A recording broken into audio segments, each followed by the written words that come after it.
රූපලාවන්‍ය කටයුතු සඳහා භාවිත කෙරෙන විදේශීය රටවල නිෂ්පාදිත ක්‍රීම් වර්ග රැසක් කාලිකුත් වී තිබියදී ඒවායේ නිෂ්පාදිත සහ කාලිකුත් වීමේ දින වෙනස් කරමින් අන්තර්ජාලය ඔස්සේ අලෙවි කළ ස්ථාන දෙකක් පාරිභෝගික සේවා අධිකාරියේ නිලධාරීන් විසින් වටලනු ලැබුවා.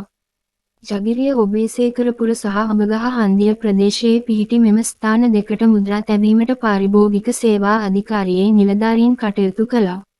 භාවිතයට නුසුදුසු විදේශීය නිෂ්පාදිත රූපලාවන්‍ය ක්‍රීම් වර්ග සහ රූපලාවන්‍ය කටයුතුවලදී භාවිත කෙරෙන ඖෂධ වර්ග අලෙවි කරන ස්ථානයක් පිළිබඳව පාරිභෝගික සේවා අධිකාරියට තොරතුරක් ලැබී තිබුණා. පාරිභෝගික සේවා අධිකාරියේ නිලධාරීන් පිරිසක් රාජගිරිය ඔබේසේකරපුර පිහිටි මෙම රූපලාවන්‍ය කටයුතු සඳහා භාවිතා කරන නිෂ්පාදන අන්තර්ජාලය ඔස්සේ අලෙවි කරන මෙම ස්ථානය වටලනු ලැබුවේ ඒ අනුවයි. එම අලෙවිසැලේ තිබී නිෂ්පාදිත දිනය සහ කාලිකුත් වීමේ දින කූට ලෙස වෙනස් කර අලෙවි කිරීමට සූදානම් කර තිබූ විදේශීය රූපලාවන්‍ය ක්‍රීම් වර්ග රැසක් පාරිභෝගික කටයුතු අධිකාරියේ නිලධාරීන් සිය භාරයට ගත්තා.